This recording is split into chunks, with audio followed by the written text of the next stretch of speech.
Bueno, hola a todos. Vamos a hablar de tamizaje en SEA de próstata.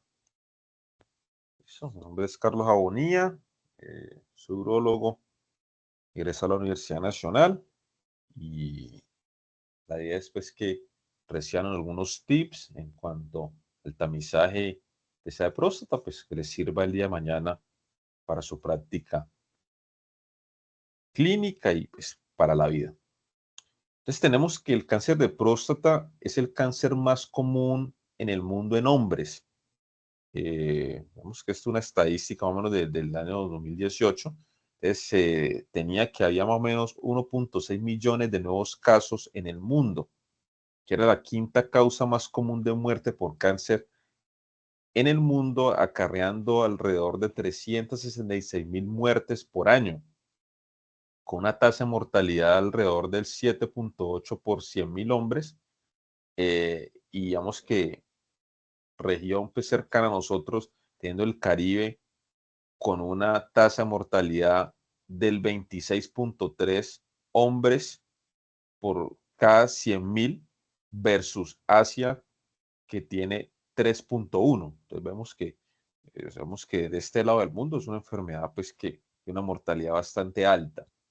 Estas estadísticas sacadas de Globocan, tenemos que para Colombia ocupa el primer lugar en incidencia de cáncer en hombres.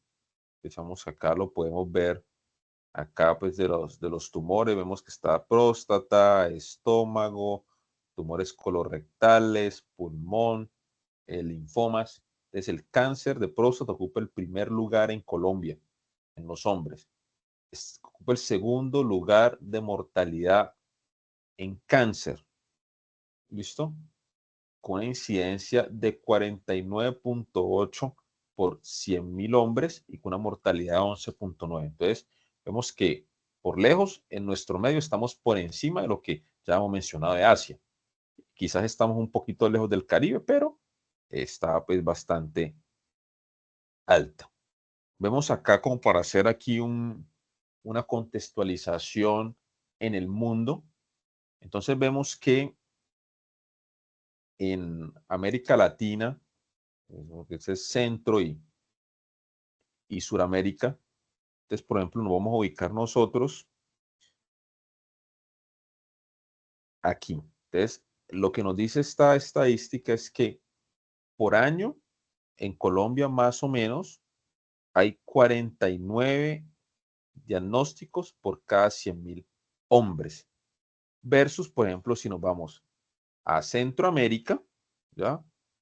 Entonces, por ejemplo, Guadalupe, Martinica, Barbados, Santa Lucía, Puerto Rico, las Bahamas, eh, Guayana, Guinea, etcétera, vemos que es por encima del 100 diagnóstico por cada 100.000 hombres. Entonces vemos que es supremamente alto y ya vamos a quizás a caer en cuenta, según transcurra la presentación, por qué pasa en esta región del Caribe que hay esas incidencias tan altas de cáncer de próstata.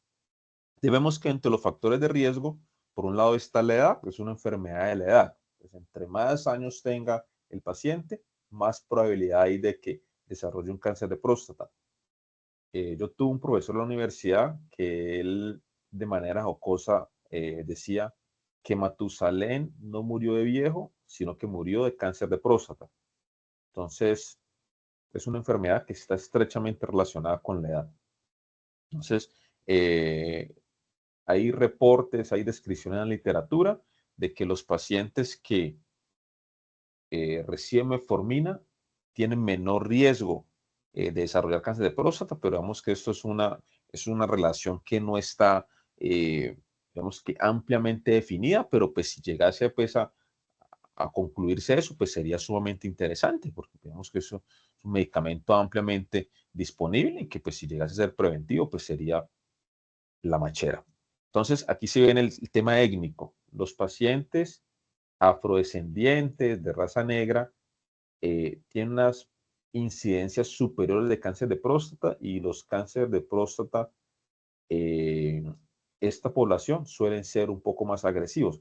Entonces, si ustedes como Si nos devolvemos al mapa, la región del Caribe, en esta parte del mundo, pues es una región que tiene un número importante de personas de raza negra. Entonces, por eso vemos estas incidencias tan altas respecto a otras zonas de América. Tenemos que el síndrome metabólico ya quizás está ultra trillado, puede considerarse perogrullo en medicina. Todo paciente con obesidad, sobrepeso, síndrome metabólico, resistencia a la insulina, etcétera, etcétera, etcétera, es un factor de riesgo para todo. Y los antecedentes familiares. De manera puntual, el mayor peso está en aquel familiar de primer grado que tuvo tumor de próstata antes de los 65 años. ¿Ya? Ese es el escenario que más riesgo acarrea para el paciente. Sin embargo, no quiere decir de que si el paciente tuvo su papá o un hermano con cáncer a los 70 años, a los 80, pues no se puede considerar un factor de riesgo. ¿Ya? Entonces, es importante tenerlo en cuenta. Entonces, repito, los pacientes con familiares con cáncer de próstata antes de los 65 años son aquellos que tienen más riesgo de desarrollar cáncer de próstata. Entonces acá pues vemos esta gráfica, quizá está un poco cargada, pero de manera gruesa lo que quiero mostrarles aquí de esta gráfica en cuanto a los factores genéticos, pues hay varios genes que están relacionados con el desarrollo de tumores, como es el BRCA1, BRCA2, el gen ATM, el CHEK2, el MMR, que ese gen está relacionado con el síndrome de Lynch. El síndrome de Lynch, pacientes en edades tempranas, hacen tumores de colon, tumores vesicales, inclusive está documentado en sus pacientes, y tumores de próstata. Vemos que una alteración genética que pues está involucrado el reparo pues habitual del ADN. Vemos que el ADN todo el tiempo él tiene que estarse reparando, o la célula que no logra repararse, pues debe entrar en apoptosis. Entonces, si yo tengo alteraciones pues genéticas, pues que están estos guardianes del genoma, si eso no está funcionando a cabalidad, pues de manera temprana pues se generan patologías tumorales. En cuanto a la parte nutricional, quiero hacer énfasis en dos cosas. Una, que muy probablemente han escuchado, pues que el consumo de tomate, que previene los tumores de próstata y demás. Digamos que eso en la literatura, pues digamos que eso está anotado. Sin embargo, pues cuando se compara con placebo, pues digamos que no es que tenga un peso, no es que sea pues una relación que tenga muy buena evidencia. Sin embargo, vamos que el tomate pues, por lo menos no está escrito que haga daño a nadie, pues digamos que pues, no es una mala práctica. Y el consumo de carnes rojas. Vamos que un consumo excesivo de carne roja sí tiene una evidencia estadística que puede ser un factor de riesgo para el desarrollo de tumores de la próstata. ¿Listo? Entonces, nuevamente, ya como hemos visto, en litiasis está relacionado el alto consumo de carne roja y vuelve y juega una patología como el cáncer de próstata, vuelve y juega el consumo alto de carnes rojas como un potencial factor de riesgo. Bueno, en cuanto a las manifestaciones clínicas, esta es una enfermedad que es asintomática. ¿Listo? En general es una enfermedad sintomática. Aquí en la gráfica están anotados unos síntomas, que son unos síntomas que son altamente inespecíficos y que son síntomas que suelen estar presentes en la hiperplasia prostática. Entonces, no hay unos síntomas específicos para hacer pensar que el paciente está cursando con un cáncer de próstata, salvo que el paciente ya tenga un cáncer de próstata avanzado. Entonces, en el contexto de los cánceres de próstata avanzado, pues digamos que el paciente puede usar con dolores óseos, fracturas patológicas, pues cantidad de cosas. Entonces, entre los síntomas que estamos viendo aquí, entonces tenemos la hematuria, incontinencia, dolor lumbar, hematospermia, disfunción eréctil, pérdida de peso. Entonces, todos estos son síntomas que muy probablemente podamos encontrarlos ya en el contexto de los tumores de próstata, pero que ya sean tumores avanzados. Los tumores localizados en la próstata son asintomáticos.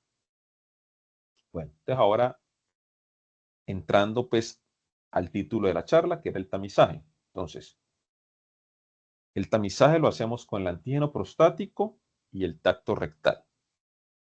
Hay una pregunta que aún no tenemos definida, es ¿cada cuánto?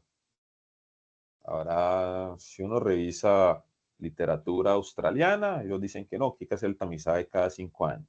Si revisa uno la literatura de los europeos, ellos hablan de que cada 2 años. Si revisan los Estados Unidos, unos dicen que cada 2 años, otros dicen que cada año. Si revisamos la guía colombiana, cada 2 años. Entonces eso todavía no se ha llegado a un consenso, pero para propósito de esta charla, entonces yo soy más amigo de hacerla cada año o máximo cada 2 años, sobre todo en nuestro medio que los pacientes suelen perderse. Entonces, si el paciente usted le dice tamícese cada 5 años, ese paciente usted lo vio hoy y ya eventualmente nunca más lo vuelva a ver, sino que quizás cuando vuelva es cuando ya sea metastásico, entonces ya es demasiado tarde. Entonces, ¿cuándo empiezo el tamizaje? Entonces, a partir de los 40 años para los pacientes portadores de mutaciones genéticas. Entonces, en estos pacientes, a partir de los 40 años. A partir de los 45 años, pacientes con antecedente familiar de cáncer de próstata. Y de manera puntual, aquellos que su familiar tuvo el cáncer antes de los 65 años. ¿Por qué eso es importante? Porque en genética, si el familiar acarrea esa enfermedad, suele aparecer de manera más temprana. Entonces, por eso yo debo empezar el tamizaje un poco temprano. Y los pacientes afrodescendientes, como ya hemos mencionado, como es una población que tiene alta incidencia de tumores de próstata y suelen ser más agresivos, en este grupo poblacional también se debe empezar el tamizaje más temprano. Y en la población general, a partir de los 50 años. Entonces, niveles de PSA. Entonces, esto es otra controversia. En general usamos el corte de 4. Si nos vamos a literatura, quizás la literatura más estricta, hablan de que hay que tener en cuenta el nivel de PSA según la edad y cada vez el umbral se está bajando un poco más, porque está escrito que pacientes con PSA en 4 hasta un 30% pueden tener tumor de próstata. Entonces la otra pregunta es, si esos pacientes con PSA4 tienen tumores de próstata, ¿será que esos tumores son clínicamente significativos? Entonces digamos que es una discusión que en el gremio urológico todavía pues digamos que eso tiene pues harta tela por cortar. Entonces, para mensajes para ustedes llegan a la casa, entonces aún usamos el corte de 4. Entonces el 4 todavía es el número mágico. Entonces, esta gráfica para que la tengan en cuenta.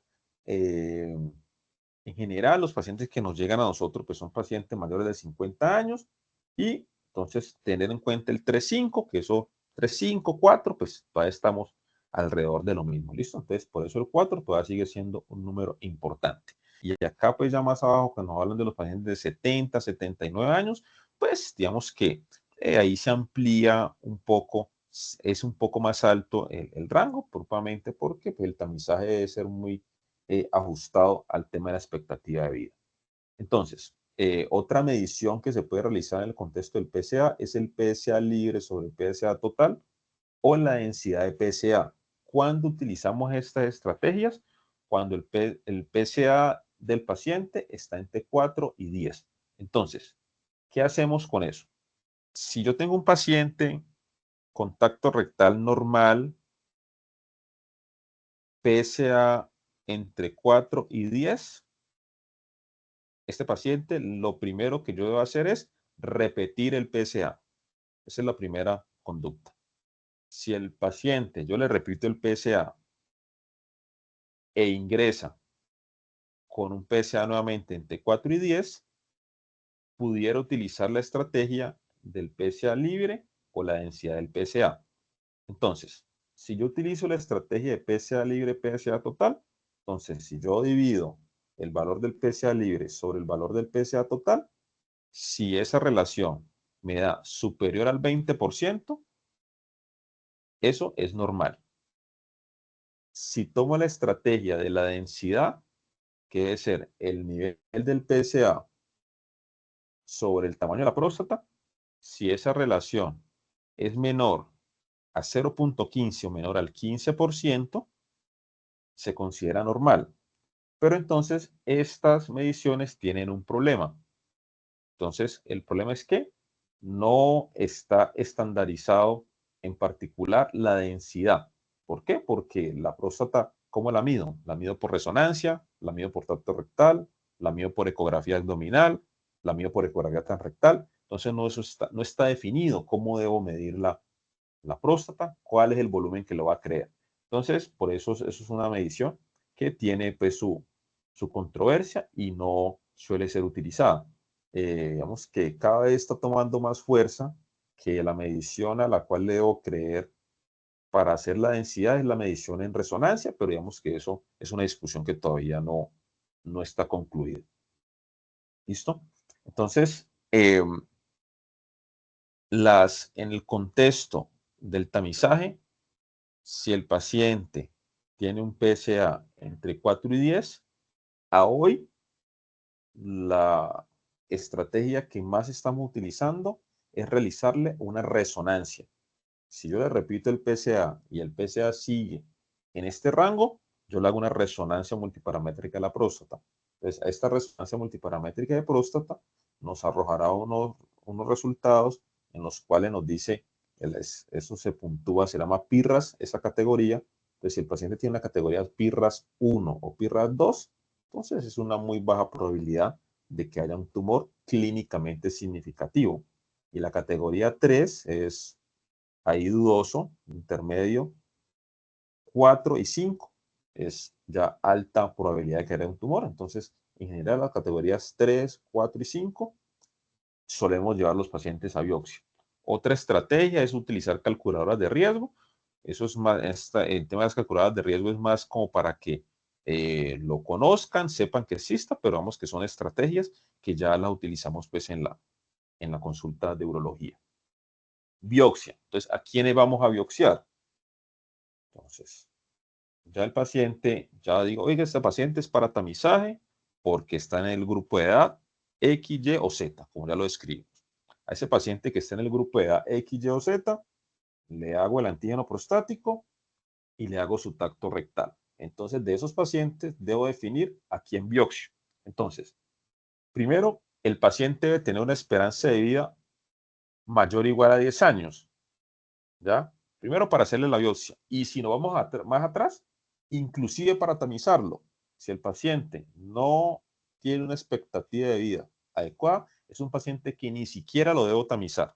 ¿Ya? Pero en ocasiones el paciente ya te llega a la consulta con antígeno prostático. ¿Listo? Bueno, entonces ese paciente usted lo evalúa, si usted no lo sabe hacer, lo puede mandar al geriatra, diga, necesito a ese paciente hacer una valoración de su estado funcional para considerar si el paciente amerita o no hacer un tamizaje. Entonces, listo, definí que el paciente se le puede tamizar. Entonces, lo siguiente que voy a tener en cuenta es el PSA mayor al rango para la edad. Entonces era el cuadro que estamos mirando. Y vuelvo y le repito, vamos a tomar como corte 4. El paciente tiene un PSA mayor a 4. Ese es un paciente que hay que considerarlo para biopsia, pero aquí esto tiene un asterisco. Lo otro aquí para tener en cuenta en cuanto al PSA es que si el PSA en el año ha tenido un crecimiento superior a 0.75 nanogramos por mililitro en el año, eso es un paciente que tiene un crecimiento, una evolución rápida de los niveles de PSA, es un paciente que hay que considerarlo para biopsia. Entonces, devolviéndonos un poco, ¿cuál es el asterisco del 4? Entonces, si yo tengo un paciente que cumple la expectativa de vida con un PSA entre 4 y 10, lo primero que voy a hacer es repetir el PSA. Si el PSA sigue alto, una estrategia es resonancia. Si la resonancia reporta un PIRAS 3 o más, biopsia. Si yo no quiero esa vía, yo soy ultra ortodoxo, si el paciente, yo le repito el PSA y sigue estando entre 4 y 10, es una indicación de biopsia. ¿Listo? El otro valor del PSA hay que tener en cuenta, si el paciente tiene un PSA mayor a 10, sí o sí es un paciente de biopsia.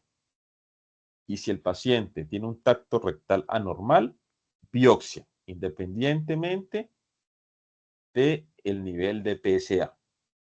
Entonces, digamos que de manera macro, lo que nos quiere mostrar este algoritmo es que yo debo clasificar el paciente según el riesgo. Entonces, primero debo definir que la expectativa de vida la cumpla. Inicialmente lo que yo le voy a hacer es el antígeno prostático, el tacto rectal, definir si está la expectativa de vida, historia familiar, la etnia.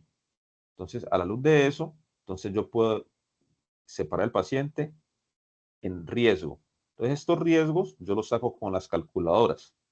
Entonces, si me da bajo riesgo, entonces yo no, este paciente, sigamos. Si me da un riesgo intermedio, en la calculadora una alternativa es biopsiarlo, hacer la resonancia. ¿Listo? Si cualquiera de estas estrategias me da nuevamente riesgo alto, biopsia.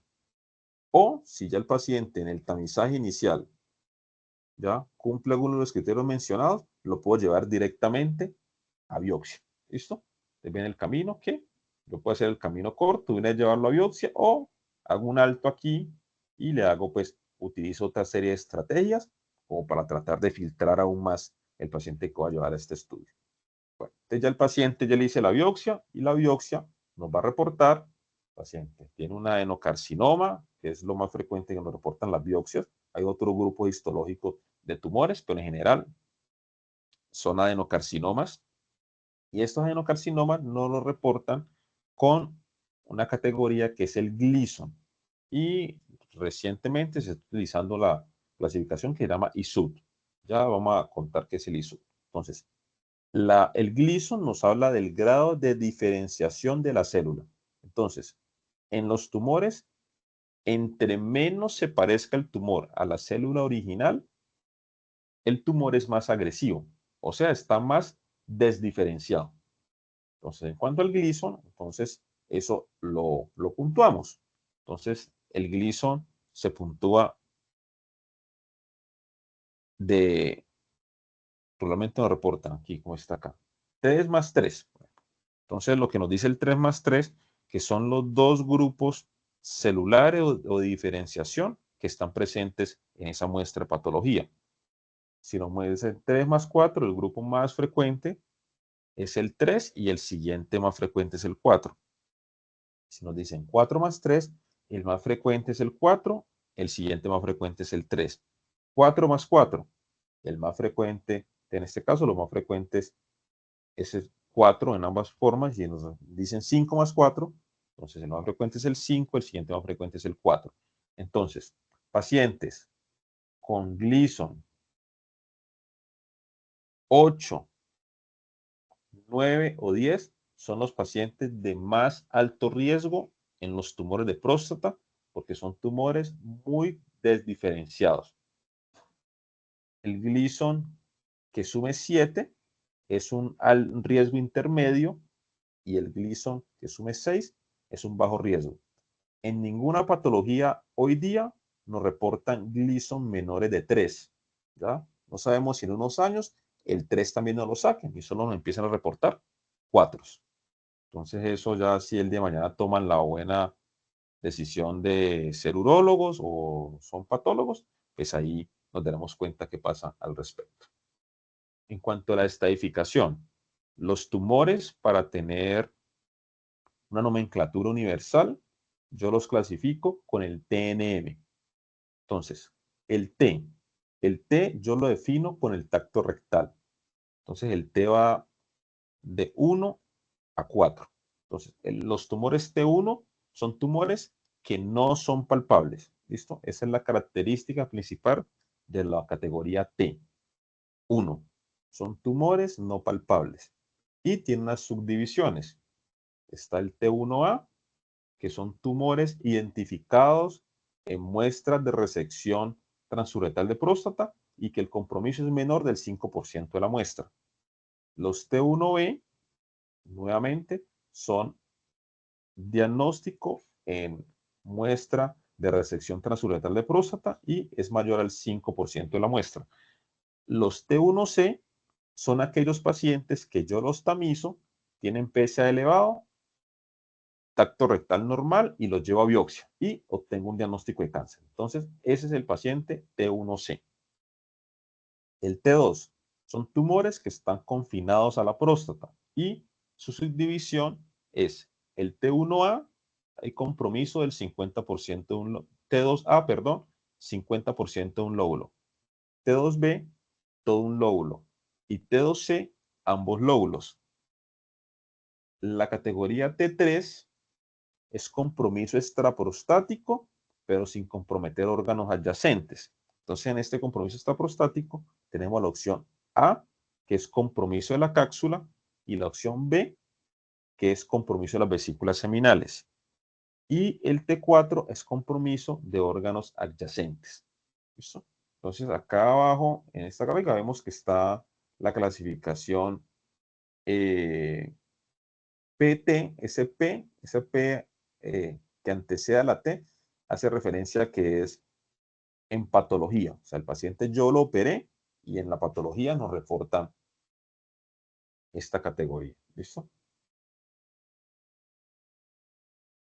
En cuanto a la N se diagnostica por imágenes y es presencia de ganglios comprometidos a nivel pélvico. Entonces, si el paciente tiene ganglios pélvicos, se denomina N1, si no tiene, N0 o si no lo medí, NX. Y la M también la defino imagenológicamente. Entonces, la presencia de metástasis, en este caso tienen que ser a distancia, ya no cuentan las metástasis pélvicas porque esa ya la definimos en la N. Entonces, a distancia, yo puedo tener M1A, SA hace referencia a compromiso ganglionar, pero a distancia, retroperitoneo, mediastino, cuello, bueno, cualquier otra parte.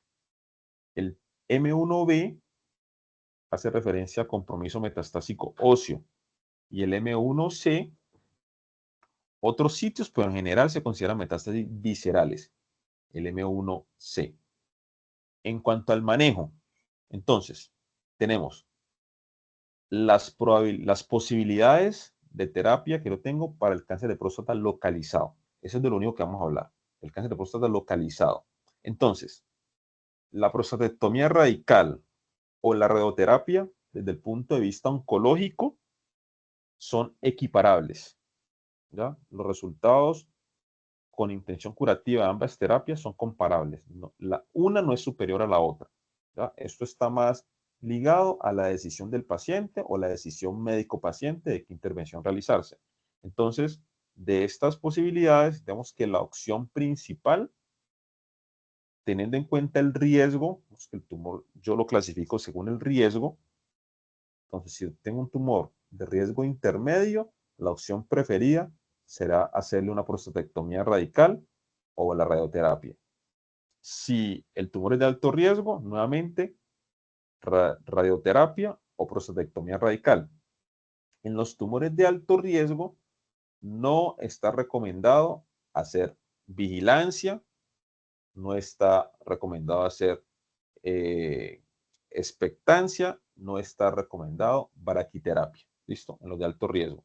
En los tumores de bajo riesgo, sí, digamos que hay más chance de hacer otras cosas. Yo lo puedo vigilar, puedo hacer braquiterapia, lo puedo operar o lo puedo dar radioterapia externa. ¿Listo? Digamos que son como las alternativas en los tumores de próstata. Y vemos que aquí hay un asterisco, dos asteriscos o asteriscos hacen referencia a que los tumores de próstata, que yo los llevo a radioterapia y son de riesgo intermedio o riesgo alto, yo esta terapia debo asociarla a una terapia de privación androgénica. ¿Qué es una terapia de privación androgénica? Es llevar al paciente a una castración, que eso tiene unos tiempos. Si el tumor es de riesgo intermedio, la castración va a ser por 6 meses. Y si el tumor es de alto riesgo, la castración va a ser de 18 a 24 meses. Eso se hace de manera farmacológica. Tenemos de manera gruesa 2 grupos de medicamentos que utilizamos para eso. Tenemos los análogos de la GnRH, que los 2 representantes que tenemos en nuestro medio es la goserelina y el leuprolide. O tenemos los antagonistas de la GnRH, que el representante que tenemos para eso es el degarelis. ¿Listo? Entonces, digamos que tenemos varias cosas pues, en qué pensar y qué hacer para estos pacientes. ¿Por qué hay tantas cosas en qué pensar y qué hacer? Porque como ya mencionamos al principio, es el tumor más frecuente en hombres. Entonces, como es un tumor tan frecuente, la literatura para esto es inmensa. Y lo que falta por escribirse para el cáncer de próstata.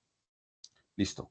Doctores, doctoras, pues muchas gracias. Espero que este abrebocas en tamizaje de próstata haya sido pues importante.